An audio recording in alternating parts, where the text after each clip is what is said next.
National students union of ઇન્ડિયાના સભ્યોને નવી દિલ્હી ખાતે તેમના કાર્યાલયથી કેન્દ્રીય ગૃહમંત્રી અમિત શાહના નિવાસસ્થાન તરફ વિરોધમૂલક કૂચ કાઢીને આ વિરોધ આરએસએસ પર પ્રતિબંધની માંગ સાથે આયોજિત કરવામાં આવ્યો હતો, જે આરએસએસના પ્રમુખ મોહન ભાગવતના વિવાદાસ્પદ નિવેદનોના પગલે થયો હતો।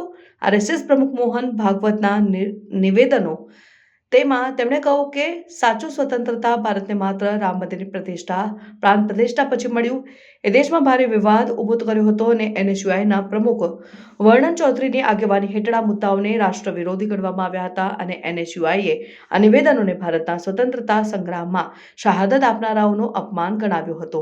જ્યારે વિરોધકર્તાઓ અમિત શાહના નિવાસસ્થાન તરફ આગળ વધ્યા ત્યારે દિલ્હી પોલીસ દ્વારા તેમને અટકાવાયા હતા।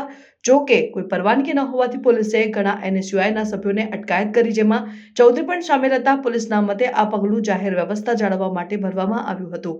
કોંગ્રેસના નેતાઓએ ભાગવતના નિવેદનોની કડક આલોચના કરી।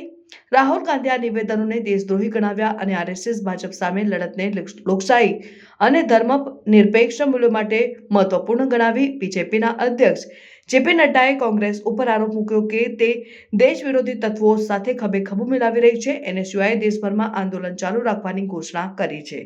તેઓએ યુવાનોમાં લોકશાહી અને ધર્મનિરપેક્ષ મૂલ્યોના મહત્વ અંગે જાગૃતિ લાવવાનો સંકલ્પ કર્યો છે।